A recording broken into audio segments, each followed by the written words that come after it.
미국이 더 망가지지 않으려면 자라나는 학생들이 한국을 배워야 합니다. 학교로 돌아가서 전 세계에서 유일하게 한국만 성공시킨 이 사례를 널리 알리고 학생들이 실천할 수 있게 해주세요. 여기 미국 시카고 대학의 한 강의장. 미국의 현직 학교 교사들을 대상으로 학예 연수가 진행 중인데요. 이날 강의자로 초청된 기자분은 직접 촬영한 한국의 모습을 보여주며 한국을 배워야 한다고 목소리를 높이고 있습니다. 전 세계에서 오직 한국만 성공시킨 이것을 미국이 더 나아가 전 세계가 배워야 한다는 것이 이 강의의 주제였는데요. 이날 강의 이후 미국 학교에서 변화의 바람이 거세게 불었다고 합니다. 대체 한국에 무엇을 배우라고 했길래 변화가 일어났을까요? 오늘의 사연 시작하겠습니다. 안녕하세요. 저는 미국 시카고에서 교사로 일하고 있는 사라라고 합니다. 오늘 이렇게 이메일을 보내게 된 건 우연히 듣게 된 강의에서 알게 된 한국의 지혜 덕분에 저도 또 제가 근무하는 학교도 또 담당하는 학생들 모두 놀라운 일을 겪게 되어 한국 분들께도 공유를 하고 싶어서예요. 사실 정말 우연한 기회에 알게 된 것이었습니다. 그날 아침은 그냥 평범한 출근 날이었어요. 제가 이제 30대 중반이 되니까 매일 아침 일어나는 게 점점 더 힘들어져서 알림 소리에 눈을 뜨며 어금니를 꽉 깨문 그저 그런 날이었죠. 언제나와 같이 커피 한 잔으로 정신을 차리고 학교로 향해 한숨을 푹 내쉬고 습관적으로 이메일을 확인했습니다. 그런데 갑자기 이메일 알림이 새롭게 떴어요. 시카고 교육청에서 교사들을 대상으로 보낸 공지 메일이었어요. 또 뭐지 싶어 열어봤는데 인상이 절로 찌푸러졌습니다. 모든 교직원 대상 필수 연수 안내. 순간 머리가 지끈거렸어요. 맙소사. 또 뭔가를 강제로 들어야 한다니. 요즘 같은 시기에 연수라니 정말 짜증나는 일이죠. 요새 애들이 가면 갈수록 버릇도 없어지고 공부도 제대로 안 해서 수업하랴, 학생들 관리하랴 정신없는데. 대체 무슨 연수를 또 하라는 거지? 솔직히 정말 짜증이 났습니다. 학교에 도착해서 동료 교사들과 이야기를 나눠봤는데 다들 저와 비슷한 생각이더라고요. 또 무슨 쓸데없는 강의로 시간을 뺏는 거야? 수업 준비만 해도 이미 시간이 모자란데. 다들 저랑 비슷했어요. 교육부에서 지정한 연수라 빠질 수는 없지만 정말 귀찮다, 짜증난다는 반응이었죠. 그런데 누군가 물었습니다. 근데 이번엔 무슨 주제래? 저번에는 정말 쓸데없는 거였는데. 그런 거면 난 아예 여행용 목베개를 가져갈 거야. 그제서야 이메일을 자세히 읽어봤죠. 고개가 절로 45도 각도로 기울어졌습니다. 교육부에서 퓰리처 센터의 기자분들을 초청해 진행하는 강의였는데 유명한 저널리스트들이 강의자로 나오더라고요. 그런데 첫 번째로 강의하는 분의 주제가 이상한 거예요. 한국을 배우면 미국의 미래가 바뀝니다. 이게 무슨 소리지? 갑자기 한국이 왜 나와요? 솔직히 말해서 저는 한국에 대해 잘 모르고 별로 관심도 없었어요. 요새 뭐 다이어트 하는 친구들은 한식을 엄청 선호해서 한식당을 제 집 드나들듯 드나듭니다. 그리고 또 뭐 특별한 건 없었어요. 오징어 게임, BTS 정도밖에 떠오르지 않았죠. 제법 흥미로운 문화를 가지고 있는 나라이지만 미국이 한국에게서 뭔가 배워야 한다는 건 솔직히 좀 그렇잖아요. 동양의 작은 나라에서 우리가 무얼 배워야 한다는 건지 도무지 이해가 가지 않았어요.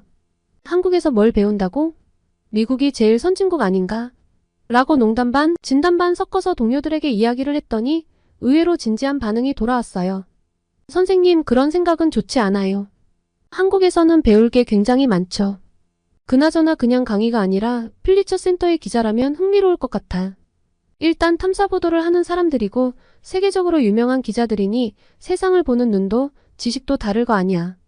딱딱한 이야기는 아닐 것 같은데 한국에서 대체 뭘 배우라고 할지 궁금하네요. 문화나 음식은 아닐 것 같은데 일단 전 목베개는 안 가져갈래요. 하지만 저는 여전히 회의적이었죠. 지금 듣고 있는 한국분들 진정하세요. 제 이 짧은 생각을 전 지금 몹시 반성하고 있으니까요. 시간이 흘러 연수 당일이 됐어요. 아침부터 투덜거리면서 준비를 했죠. 빨리 끝나기만 해라 하는 마음으로 연수장인 시카고 대학으로 향했어요. 솔직히 말해서 그날 아침 저는 이 연수가 제 사고방식을 180도 바꿀 거라고는 상상도 못했어요. 연수장에 도착하니 이미 많은 교사들이 와 있었습니다. 대부분 저처럼 지루한 표정을 짓고 있었죠. 자리에 앉아 핸드폰을 만지작거리며 이따 저녁에 먹을 메뉴를 고르고 있는데 기자분이 들어오시자마자 마이크를 차시면서 바로 강의를 시작하시더라고요. 안녕하세요, 여러분. 제가 좀 급하게 시작했죠? 오늘 우리는 매우 특별한 주제로 이야기를 나눠볼 건데요. 할 말이 너무나 많아 제가 급히 시작할 수밖에 없네요. 우리에게 시간은 한정적이니까요.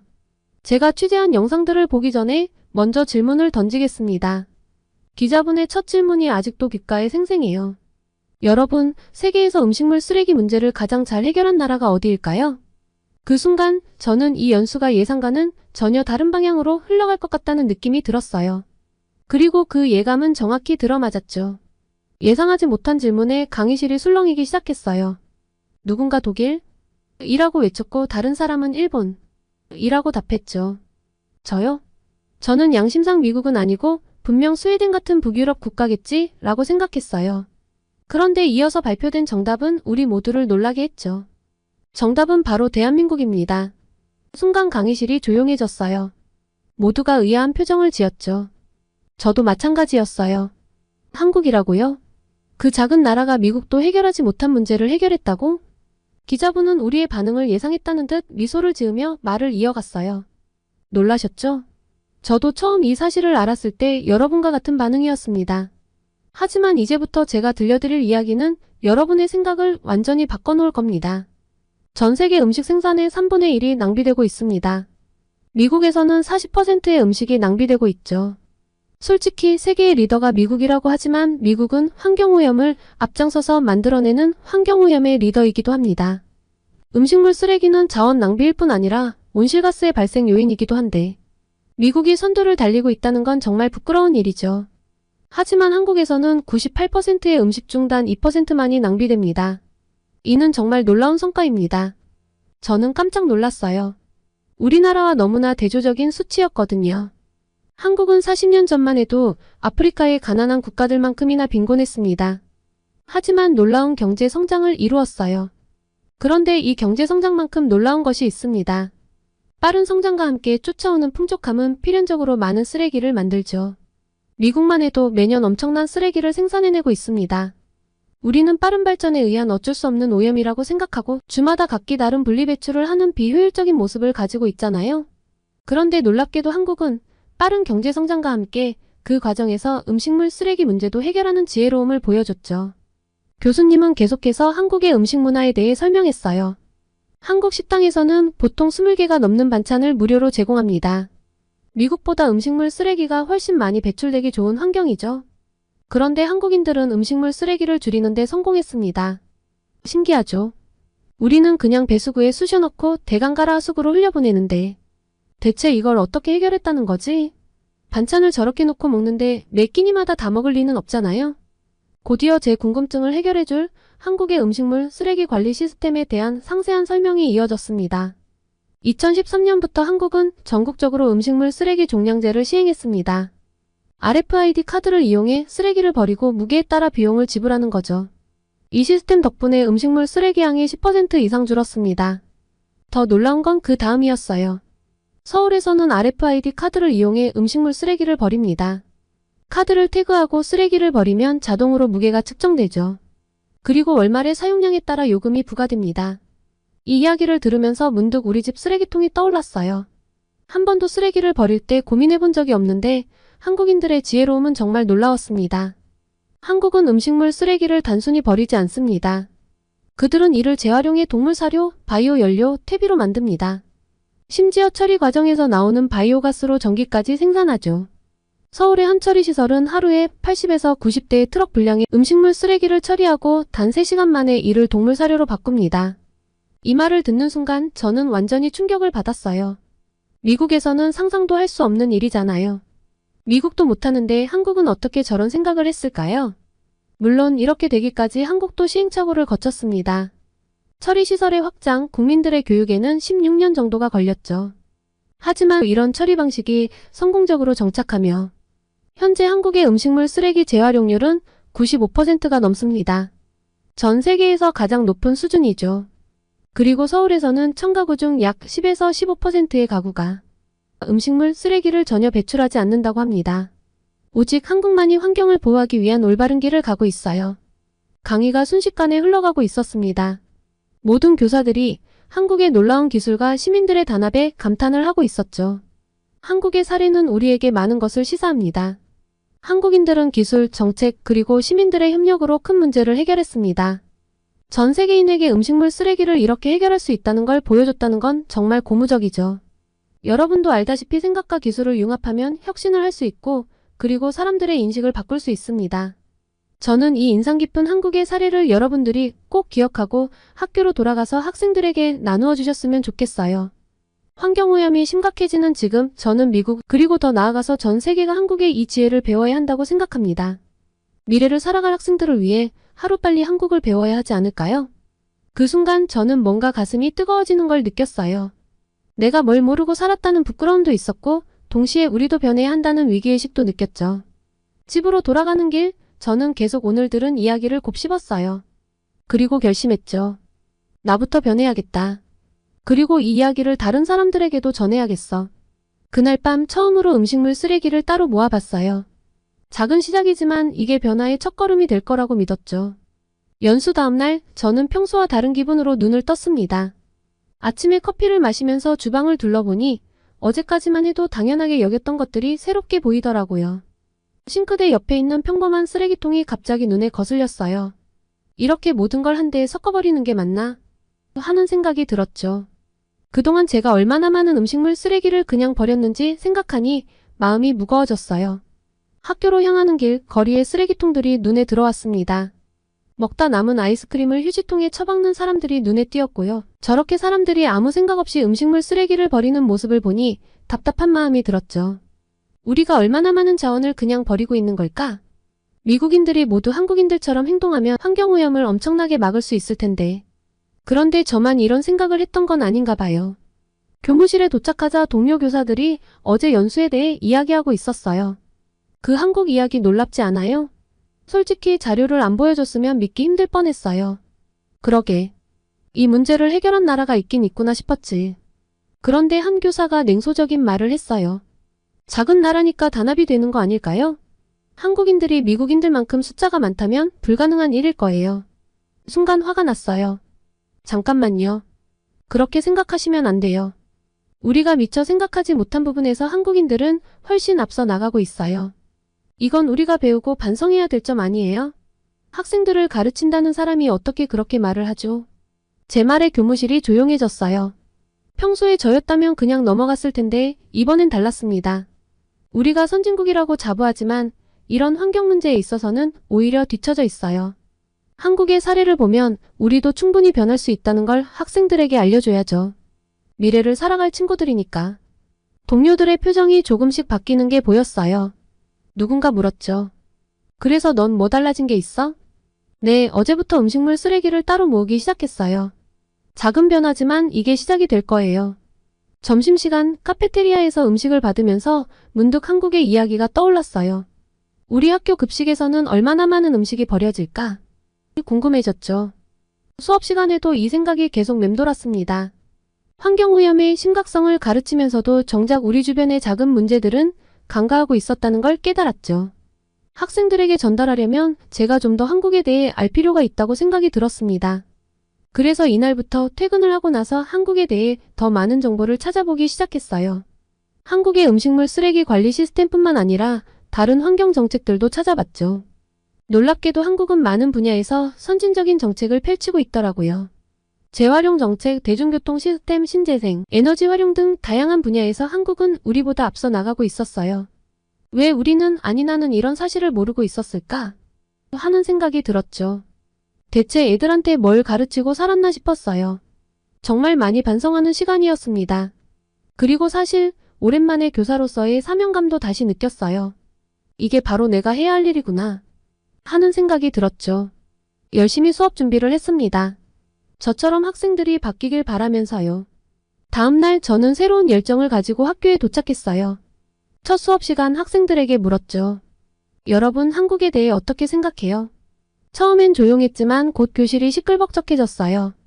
방탄소년단, 블랙핑크, 오징어 게임, 김치. 학생들의 반응에 저는 놀랐어요. 제가 생각했던 것보다 훨씬 더 많은 것들을 알고 있더라고요. 한 학생이 말했어요. 선생님, 저희 가족은 주말마다 한국 식당에 가요. 비빔밥이 정말 맛있거든요. 비빔밥 뷔페를 가서 온 가족이 비빔밥을 먹는 건 주말에 특별한 행사예요. 다른 학생도 거들었죠. 저는 한국 드라마를 자주 봐요. 정말 재밌어요. 그제서야 깨달았어요. 한류가 이미 우리 일상 깊숙이 파고들어 있었던 거예요. 제가 모르는 사이에 학생들은 이미 한국 문화를 즐기고 있었던 거죠. 그렇다면 이야기가 더 잘 통할 거라 생각이 들었습니다. 그럼 한국의 환경정책에 대해서도 들어본 적 있나요? 제가 물었어요. 학생들은 고개를 저었죠. 그래서 저는 연수에서 들은 내용을 자세히 설명해주기 시작했어요. 이야기가 진행되면 진행될수록 눈빛이 바뀌어가는 게 보였습니다. 설명이 다 끝나자 모두 웅성웅성하며 놀라움을 표현했죠. 한 학생이 물었습니다. 우리도 그렇게 할 수 있을까요? 저는 고개를 끄덕이며 말을 이어갔어요. 물론이죠. 하지만 먼저 우리의 현실을 직시해야 해요. 미국에서는 매년 1인당 약 130kg의 음식물을 그냥 버리고 있어요. 이건 전체 음식의 30에서 40% 정도 되는 수치죠. 학생들의 표정이 심각해졌어요. 이렇게 버려지는 음식물 쓰레기가 썩으면서 메탄가스가 발생해요. 메탄은 이산화탄소보다 21배나 더 강력한 온실가스예요. 우리가 무심코 버린 음식이 지구온난화를 가속화시키고 있는 거죠. 여러분이 살아갈 지구를 우리가 스스로 망치고 있는 중이에요. 교실이 조용해졌어요. 학생들이 이 문제의 심각성을 실감하는 것 같았죠. 만약 이대로 계속된다면 어떻게 될까요? 기후변화가 더 심해지고 해수면이 상승해 해안 도시들이 위험해질 거예요. 극단적인 기상현상도 더 자주 일어나겠죠. 그리고 이 모든 게 우리가 무심코 버린 음식에서 시작된다고 생각하면 정말 무서운 일이에요. 한 학생이 손을 들었어요. 그럼 우리도 한국처럼 해야 하는 거 아닌가요? 당장 시작해야 할 것 같아요. 다른 학생도 거들었죠. 맞아요. 우리 학교부터 변화를 시작하면 어떨까요? 저는 미소를 지었어요. 그래요, 우리가 바로 그 변화의 시작이 될 수 있어요. 한국의 시스템을 그대로 가져올 순 없겠지만 우리 나름의 방식으로 시작할 수 있죠. 예를 들어 학교 급식에서 남는 음식을 퇴비로 만들어 학교 정원에 사용하는 건 어떨까요? 학생들의 눈이 반짝였어요. 그들도 이제 변화의 필요성을 느끼고 있었죠. 선생님, 저희가 뭘 할 수 있을까요? 한 학생이 열정적으로 물었어요. 우선 우리 반부터 시작해볼까요? 오늘부터 점심시간에 음식물 쓰레기를 따로 모아보는 거예요. 한 달 동안 얼마나 줄일 수 있는지 도전해보는 거죠. 어때요? 학생들이 흥분된 목소리로 동의했어요. 이렇게 우리의 작은 실험이 시작됐죠. 한국의 사례가 우리에게 새로운 희망을 준 거예요. 겨우 한 반의 변화라고 생각할 수도 있지만 변화는 이렇게 작은 곳에서부터 시작되는 법이니까요. 그리고 전 희망을 보았습니다. 수업이 끝나고 점심시간 카페테리아에서 놀라운 광경을 목격했어요. 우리 반 학생들이 음식을 남기지 않으려고 노력하는 모습이었죠. 심지어 다른 학생들에게도 음식물 쓰레기를 줄이자고 권하고 있었어요. 그날 오후 교장 선생님께 찾아갔어요. 학교 전체적으로 음식물 쓰레기 줄이기 캠페인을 시작하자고 제안했죠. 교장 선생님은 처음에는 의아해하셨지만 제 설명을 듣고 나서는 흥미로워하셨어요. 좋은 생각이에요. 다음 주 조회 시간에 이 내용으로 특별 강연을 해보는 게 어떨까요? 그날 이후로 우리 학급의 분위기가 완전히 달라졌어요. 학생들은 음식물 쓰레기 줄이기에 열정적으로 참여했죠. 처음에는 작은 통 하나로 시작했지만 곧 더 큰 용기가 필요해졌어요. 생각보다 저희가 쓰레기를 많이 배출하고 있었죠. 그렇게 일주일이 지나고 첫 번째 결과를 확인했을 때 우리 모두 놀랐어요. 평소보다 음식물 쓰레기 양이 30%나 줄어들었던 거예요. 선생님, 우리가 정말로 해냈어요. 한 학생이 외쳤죠. 이 성과에 고무된 학생들은 더 적극적으로 변화를 만들어내기 시작했어요. 어떤 학생들은 집에서도 음식물 쓰레기를 분리수거하기 시작했고 또 다른 학생들은 SNS를 통해 우리의 활동을 널리 알리기 시작했죠. 해시태그로 한국을 배우자라며 친구들끼리 댓글을 달기 시작했어요. 그리고 교장 선생님께서 약속하신 대로 다음 주 조회 시간에 특별 강연을 할 기회를 얻었어요. 저는 한국의 사례와 우리 반의 성과를 전교생 앞에서 발표했죠. 여러분, 우리가 조금만 노력하면 큰 변화를 만들어낼 수 있어요. 한국이 그랬듯이 우리도 할 수 있습니다. 강연이 끝난 후 여러 학생들이 찾아와 자신들의 반에서도 이 활동을 시작하고 싶다고 말했어요. 심지어 다른 선생님들도 관심을 보이셨죠. 똑같이 강의를 들었는데 왜 이렇게 활동해볼 생각을 못했는지 부끄럽다면서요. 그날 오후 교장 선생님께서 저를 부르셨어요. 정말 인상적인 발표였어요. 이 활동을 학교 전체로 확대하는 게 어떨까요? 지구를 구하는 학교 프로젝트는 어떨까요? 저는 기쁨에 넘쳐 동의했어요. 이렇게 해서 우리 학교의 대대적인 환경 캠페인이 시작됐죠. 한 달이 지나고 나서는 놀라운 일이 일어났어요. 지역 신문에서 우리 학교의 활동을 취재하러 온 거예요. 학생들이 주도하는 환경혁명이라는 제목으로 기사가 실렸죠. 이 기사를 본 다른 학교에서도 연락이 오기 시작했어요. 어떻게 이런 활동을 시작했는지, 어떤 효과가 있었는지 물어보더라고요. 우리의 작은 실험이 도시 전체로 퍼져나가기 시작한 거예요. 2개월이 지났을 때 시장님께서 직접 학교를 방문하셨어요. 여러분의 활동에 큰 감명을 받았습니다. 이 프로그램을 시 전체로 확대하고 싶은데 어떻게 생각하시나요? 그 순간 저는 우리가 정말로 큰 변화를 만들어내고 있다는 걸 실감했어요. 반 아이들에게 기쁜 소식을 알렸죠. 여러분, 우리의 작은 실험이 이제는 도시 전체로 퍼져나가고 있어요. 이게 바로 우리가 배운 가장 중요한 교훈이에요. 변화는 언제나 작은 곳에서 시작되지만 그 영향력은 무한할 수 있다는 것. 학생들의 눈빛이 반짝였어요. 그들의 표정에서 자부심과 희망을 볼 수 있었죠. 한국이 우리에게 가능성을 보여주었듯 이제 우리도 다른 이들에게 그 가능성을 보여주고 있다는 점이 정말 기뻤습니다. 이게 바로 진정한 글로벌 시민의 모습이 아닐까요? 그간 매너리즘에 빠져있던 지난날, 한국에 대해 잘 알지 못했던 지난날을 반성하며 앞으로도 한국에서 배워올 점들을 학생들에게 적극적으로 알려보려고 해요. 학생들과 함께 더 많이 성장하는 참된 교사가 되어보고자 합니다. 우리 학생들 응원을 많이 해주시면 정말 감사하겠습니다. 한국 사람들 전부 범죄자네요. 어떻게 저럴 수 있죠? 여기 오랜 시간 한국으로 와서 일을 하기 원했던 일본 여성이 있습니다. 한국에 와서 일을 하기 위해 한국어 공부부터 자격증 취득까지 정말 오랜 시간을 노력했지만 한국 회사에 출근하며 한국인들의 모습에 엄청난 충격을 받았다고 하는데요. 일본 젊은 여성의 시선으로 바라본 한국, 어떤 모습일까요? 두 번째 이야기 시작합니다. 안녕하세요. 저는 올해 27살이 된 일본 여성 카오리입니다. 한국에 온 지는 이제 1년째로 아직까지는 좌충우돌 일상을 살아가고 있는데요. 그래도 사계절을 한번 지나보면서 이제 꽤나 적응을 했습니다. 주말에 조금 한가하기도 하고 또 한국분들에게 물어보고 싶은 것도 있어서 이렇게 메일을 보냅니다. 제가 한국에 와서 이렇게 회사 생활을 하기까지 준비를 정말 오랜 시간 했었는데요. 한국어 공부만 3년은 한 것 같네요. 발음도 그렇고 문법도 그렇고 정말 어려웠어요. 저는 집안 형편이 넉넉하지 않아 따로 학원을 다닌다거나 하는 건 어려웠고 유튜브와 드라마들을 통해서 공부를 해서 시간이 좀 더 오래 걸렸던 것 같긴 한데요. 일본에서 직장을 다니는 짬짬이 이렇게 공부를 하느라 힘들긴 했지만 한국 회사에서 합격 통보를 받는 날 이 힘듦이 싹 씻겨 내려가는 느낌이었습니다. 부모님께서는 그렇게까지 반기지는 않으셨어요. 외동딸 혼자 외국에 나가서 산다는 것이 내키지 않으셨겠죠? 제가 이렇게 한국에 가기 위한 준비를 딱히 논의를 하고 시작했던 것이 아니어서 부모님의 이해를 크게 바란 건 아니지만 내심 섭섭하더라고요. 사실 저라고 한국에 혼자 간다고 생각했을 때 걱정이 하나도 없었던 건 아니에요. 한국에서의 회사 생활이 괜찮을까? 한국에 지인이 있는 것도 아닌데 생활 자체에 적응은 잘할 수 있을까? 또 부모님 품을 떠나 혼자 살아보는 게 처음인데 일본도 아닌 낯선 타국에서 괜찮을까? 온갖 생각들도 있었죠. 하지만 여러 걱정을 무릅쓰고 이렇게 한국에 오는 걸 선택한 이유는 일본에서 더 이상 어떤 미래를 그리기에는 좀 어려웠기 때문이에요. 제 부모님은 좋은 분이고 저를 정말 사랑하시지만 경제적으로 아주 여유는 없으시거든요. 일본 시골에서 낡은 주택에 거주하시고 농사를 짓고 계시는데 제게 크고 직접적인 도움을 주는 건 아무래도 어려운 상황입니다. 아주 오래전부터 이건 잘 알고 있었고 그래서 공부도 열심히 했어요. 따로 개인 교습을 받는다거나 하는 것은 없던 상황에서 그래도 주위 상황을 탓하지 않고 정말 열심히 했다고 생각합니다.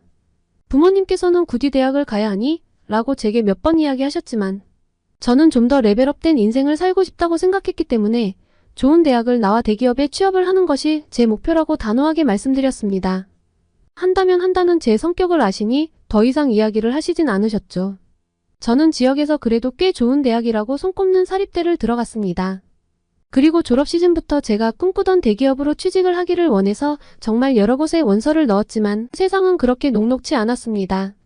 이때 절망을 많이 느꼈던 것 같아요.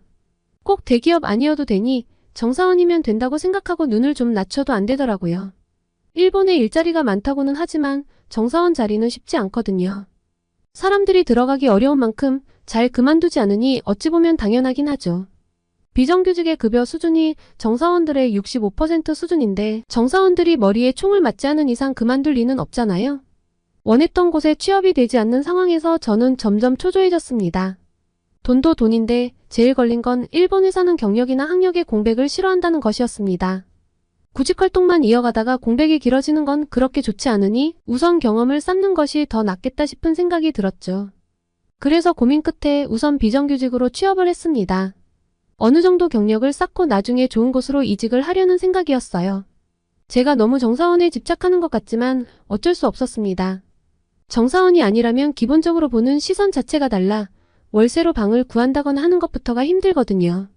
은행에서 대출을 받을 때 결혼을 할 때도 중요하고요. 그런데 다니면 다닐수록 쉽지 않겠다는 생각이 들었습니다.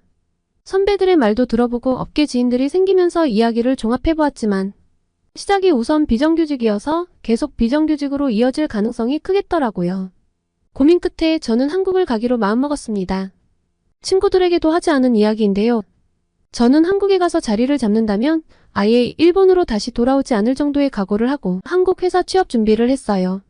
한국에서 희망을 찾았어요. 라고 말하면 한국 분들은 갸우뚱하실 수도 있겠지만 저는 일본보다는 한국이 그래도 더 열려있고 조건도 훨씬 좋다고 생각해요. 당장 퇴직금만 해도 일본은 퇴직금이 법으로 정해져 있지 않거든요. 기업 재량인데 입사 시 퇴직금 이야기가 없다면 못 받는다고 생각하시면 돼요. 그리고 정규직이 아닌 비정규직은 당연히 퇴직금은 받지 못하죠. 한국에서 일을 한다면 어떨까 하고 찾아보면서 전 정말 놀랐습니다. 퇴직금이 법으로 정해져 있는 거예요. 심지어 비정규직도 퇴직금 대상이었죠. 그리고 한국 회사에서는 제가 하고 있는 업무와 관련된 자격증이나 영어 등 실력을 많이 보고 있었고요. 일본에서는 안 그러거든요. 제가 일본에서는 비정규직이지만 한국에서는 뭔가 다시 시작할 수 있을 것 같다는 희망이 들었죠. 코로나 시국을 거치면서 각종 자격증을 공부하고 한국어와 영어를 공부하며 수험생일 때보다 더 열심히 살았습니다. 그리고 노력 끝에 오게 된 한국은 정말 좋았습니다. 한국에서의 생활이 어떠니? 라고 물어보신다면 살아있는 느낌이라고 말씀드리고 싶네요. 사실 제가 이렇게 이직을 위해 노력하고 외국에 나오기까지 노력을 하는 걸 제 친구들은 좀 이상하게 봤어요. 그냥 살지 되는 대로 살지 뭐 그렇게까지 사니? 라는 말을 많이 들었거든요. 뭘 많이 가지고 싶어 하지도 않고 많이 벌고 싶어 하지도 않는 무기력한 느낌이 사회 전반에 깔려있다고 할까요? 하지만 한국은 달랐습니다. 제 노력을 대단하다고 해줬고 다들 투자를 하고 레벨업을 위해 공부도 했고 누군가는 엔잡을 하고 있기도 하죠. 그리고 어디든 완벽한 환경은 없겠지만 적어도 한국은 더 나은 삶을 위해 치열하게 노력하잖아요. 원하는 삶을 위해 치열하게 노력하고 때로는 즐기기도 하는 이런 모습들이 전 정말 좋아 보였습니다. 그리고 뭔가 불편한 것이 있으면 빠르게 바뀌는 속도감이 정말 남다르다고 생각해요. 사실 이건 제가 한국에서 생활하며 어려운 점이기도 합니다. 다들 아시죠? 아날로그적인 일본의 문화들. 제가 한국에 취업을 준비할 때 특히 신경 썼던 것이 컴퓨터 활용도 있었습니다. 들은 이야기가 있었거든요. 한국 회사에서는 종이 문서를 대부분 쓰지 않고 전부 디지털화가 되어 있으니 여기에 능수능란하지 않으면 어려울 거라고 하시더라고요. 많이 공부를 하고 왔지만 처음엔 정말 적응이 안 됐습니다. 아무래도 전 일본 생활에 익숙한 사람이라 이렇게까지 디지털화를 시킨다고? 하면서 어색한 것도 많았는데요. 지금은 경험하면 경험할수록 한국이 맞다 싶어요. 한국에서 고작 1년을 살았을 뿐이지만 한국인들은 뭔가 불편한 것이 있다면 참지 않고 바로 고쳐나가고 업그레이드하는 모습이 정말 멋지다고 생각합니다. 외국에 나와보니 객관적으로 일본인인 제 자신이 다시 보이기도 했던 순간이었는데요. 일본 사람들은 원래 그래 라는 말을 참 많이 하거든요.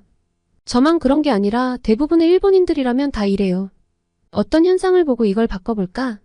라는 생각을 하기 전에 원래 이렇잖아? 하고 수긍하고 넘기는 거죠. 겨울에 집이 추울 때에도 이걸 바꿔보자라는 생각 대신 겨울이면 원래 집은 추워 하고 넘어가고 산에서 휴대폰 인터넷이 잘 안 터지면 산이니까 원래 그래 라고 하고 넘어가는 그런 행동들이요. 과연 이게 맞을까? 하는 생각이 들더군요. 한국 동료들은 뭔가 이게 아니다 싶을 때 당당하게 이야기하고 문제를 해결하는데 멋지게 보였어요. 제가 너무 별 생각 없이 살아온 것 아닌가 하는 그런 느낌도 들었고요. 그래서 한국에서의 생활이 제게는 여러모로 자극도 많이 되고 보고 배울 점들도 많습니다. 그뿐만 아니라 정도 있죠. 제가 한국의 회사 문화를 잘 몰라 처음에는 한국 분들이 보기에 좀 이상해 보일 수 있는 행동들도 꽤 있는데 따뜻하게 감싸 안아준 한국 회사 동료들에게서 이게 한국인의 정이구나 하고 느낀 적이 많은데요. 아직도 첫 출근 날이 생생합니다. 저는 첫 출근 날에 물통에 물을 담아가고 도시락을 싸갔습니다. 그리고 두근두근한 마음으로 인사팀으로 갔어요. 회사에 대한 기본적인 안내를 해준다고 했거든요. 회사 생활 안내를 들으며 저는 엄청난 충격을 받았는데요. 야근을 안 하는 것이 제일 좋겠지만 야근을 하게 되면 저녁 식대가 나온다는 거예요. 보통 일본은 저녁을 먹지 않고 야근을 하거든요. 어쩔 수 없이 저녁에 회의를 하더라도 보통 밥을 먹지 않아요. 그리고 점심을 구내식당에서 동료들과 같이 먹는 것도 너무나 신기했습니다. 이렇게 구내식당이 있는 회사들이 일본에 아예 없는 건 아닌데 진짜 적거든요. 한국은 구내식당에 들어갈 때 제 사원증을 찍고 들어가면 무료인데 한식도 있고 양식도 있고 음료수도 있던데요. 무슨 뷔페가 따로 없더라고요. 너무 놀라는 티를 내면 일본 시골 촌뜨기처럼 보일까봐 표정 관리를 했는데 이건 정말 기절할 만한 일이었어요. 일본에서는 아침에 도시락을 싸가느라 늘 힘들었거든요. 그리고 공원에서 혼자 먹곤 했는데 이렇게 좋은 시설에서 동료들과 함께 먹을 수 있다니 이건 정말 차원이 달랐어요. 그리고 연차를 사용하지 않으면 돈으로 준다니 이런 것도 너무 좋았고요. 첫날부터 컬처 쇼크의 연속이었는데 제일 놀라웠던 건 바로 정수기였습니다. 인사팀 과장님께서 제 물병을 보고 의아해하시는 거예요. 몸에 좋은 뭔가를 다려왔냐고 하시길래 그냥 평범한 물이라고 했죠. 그랬더니 아니 회사에 층별로 있는 게 정수기인데 왜 물을 쌓았어요? 하며 눈이 커지시더라고요. 내가 뭘 잘못 말했나 해서 제가 회사에서 일하는 동안 마실 물이에요. 목마를 수 있으니까요 하니까 더 놀라셨고요. 그리고 저를 휴게 공간으로 데려가셨습니다. 편의점 냉장고같이 생긴 게 회사에 있다니 이건 뭐지? 매점인가? 했는데 그냥 정말 직원들을 위한 휴게 공간이더라고요. 여기서 마음대로 음료수며 과자며 빵이며 다 가져다 먹어도 되고 커피 머신도 사용해도 되고 정수기도 마음대로 사용하라고 따로 알려주시는데 처음엔 이해가 잘 안 가더라고요. 한참을 망설이다가 여쭤봤습니다. 이건 손님용 아니에요? 첫날부터 과장님 눈을 몇 번을 확장시킨 건지 지금 생각해도 정말 죄송해요. 아니 이건 손님도 쓸 수 있지만 카오리 씨도 쓸 수 있고 누구나 다 쓰는 공간이에요. 너무 당연하다는 듯 말씀하시는데 어찌나 민망하던지. 한국 회사가 노동자를 위한 법률도 그렇고 환경도 그렇고 훨씬 좋구나 라는 걸 실감했습니다. 직접 경험하니 일본과는 정말 천지 차이더라고요. 한국에서 이런 공간을 탕비실이라고 하던데 이 탕비실 덕에 한 3kg은 찐 것 같아요. 아침을 못 먹고 출근하는 사람들을 위해 김밥과 빵까지 준비해주는 회사라니. 건강검진도 때맞춰 챙겨주고 밥도 주고 헬스장도 지원해주고 야근 밥값까지 주는 회사라며 부모님께도 정말 자랑을 많이 했습니다. 부모님이 얼마나 기뻐하셨는지 몰라요. 그리고 대학 동기들에게도 자랑을 많이 했네요. 일본 친구들이 저의 이직을 위한 노력들을 이해하지 못하고 왜 그렇게까지 한국에 가야 해? 라고 말했던 것들이 상처였는데 유치하지만 이렇게 좋은 환경에서 일하고 있다는 것을 친구들이 알고 부러워하는 걸 보면서 그 상처가 치유되는 느낌이었어요. 지금부터 말씀드릴 부끄러운 경험은 아무에게도 말하지 못했지만요. 이건 제 한국 동료들도 모르고 부모님도 모릅니다. 회사에서 딱 한 명만 아는 비밀인데요. 입사를 하고 한 일주일쯤 지나서부터 주변이 보이기 시작했는데 좀 이상한 것들이 눈에 보였습니다. 친절하고 좋은 한국 동료들이 전부 나쁜 사람으로 보일 정도로 이해할 수 없는 행동들을 하더군요. 제 눈에는 회사의 좋은 점을 악용하는 도둑과 같이 보였거든요. 그런데 제가 외국인이고 똑같은 직급이라 지적하듯 이야기하기도 뭐하고. 고민을 정말 오래 하다가 팀장님께 개인 면담을 신청했습니다. 팀장님이 기다리는 회의실로 걸어가는데 어찌나 떨리던지. 하지만 정의를 위해서는 이런 걸 말하는 게 맞지 않을까 하고 정말 큰 용기를 냈는데요. 제 이야기를 들은 팀장님은 배가 찢어져라 웃으셨습니다. 전 정말 심각했는데 웃다가 눈물까지 맺히는 팀장님 모습에 정말 당황을 했습니다. 무슨 이야기를 했는지 궁금하실 텐데요. 휴대폰 이야기를 했어요. 일본은 개인 휴대폰을 업무에 쓰지 않거든요. 업무에 필요하다면 회사에서 휴대폰을 줘요. 그리고 개인 휴대폰은 업무 시간에 거의 손을 대지 않죠. 저는 게임 개발 파트에서 일하기 때문에 딱히 외부와 소통할 일은 없고 메일로도 충분해서 회사폰을 받지 않았습니다. 업무가 비슷하니 다들 저같이 회사폰을 안 쓸 텐데 동료들을 보면 휴대폰을 거치대에 올려놓고 충전도 하고 확인도 하더라고요. 회사에서 저렇게 마음대로 개인 휴대폰을 충전을 하다니 한번 눈에 들어오고 나니까 계속 눈에 걸리는데 둘러보니 한두 명이 아닌 거예요. 너무 당당하게 예쁜 거치대 위에 올려놓은 사람도 많았고요. 그리고 자리 밑에 콘센트를 이용해서 어떤 분은 가습기를 쓰고 어떤 분은 온열기구도 쓰고 계시더라고요. 그것도 너무 당당해요. 아무래도 회사가 너그럽다 보니 다들 규율을 마구 어기고 살고 있는 건 아닐까 해서 팀장님께 말씀을 드린 거예요. 직원들이 이렇게 전기를 마음대로 펑펑 쓰는지 모르고 계실 수도 있잖아요. 그래서 정말 조심스럽게 회사에 도둑이 많은 것 같다고 말씀드렸는데 돌아온 게 배 찢어져라 웃는 팀장님이라니. 민망하기도 하고 당황스럽기도 해서 어버버하고 있는데 팀장님이 설명해 주시더라고요. 회사에서 업무를 진행할 때 개인 휴대폰으로 논의하는 경우도 있어 사용해도 상관이 없고, 그리고 필요한 물건들 충전해서 쓰는 건 아무 상관이 없다며 그 직원들이 전기도둑이라면 본인은 도둑 우두머리쯤 되겠다고 하시더라고요. 얼굴이 화끈거렸습니다. 일본에서 한국 생활을 글로만 배운 게 이렇게 티가 나는구나 싶었죠. 그래도 이런 서투른 모습까지 감싸 안아주셔서 감사할 따름이에요. 지내다 보니 확실히 한국 사람들이 정이 많다는 걸 체감하는 나날들입니다. 휴가로 외국을 다녀오거나 하면 팀원들 선물을 사와서 나누어 주기도 하고, 회사 앞 빵집에서 맛있는 냄새가 나서 참을 수 없었다면서 빵을 사와서 나누어 먹는 팀원들을 보면서 이런 게 사람 사는 모습인가 싶거든요. 자기 서랍 안에 간식을 넣어놓고 혼자 먹고 마는 일본과는 확실히 다른 분위기인데 저는 역시 한국 쪽이 더 인간적이고 좋네요. 그래서 회식도 이렇게 거하게 하나 싶어요. 일본에서 회식을 하면 각자 돈을 내거든요.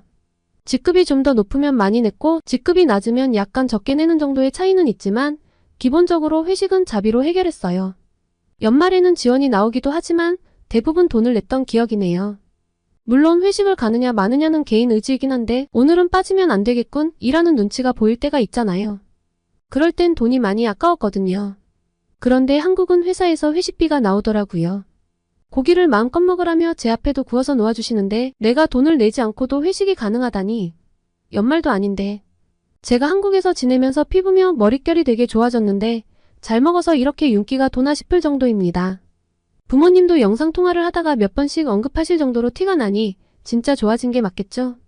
아, 그런데 제가 한국분들께 여쭤보고 싶은 게 있습니다.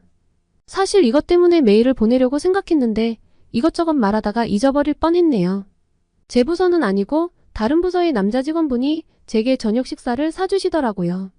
같이 협업을 할 일이 있어서 좀 늦게까지 일을 했는데 야근 10대가 나올 만큼의 시간은 아니었거든요.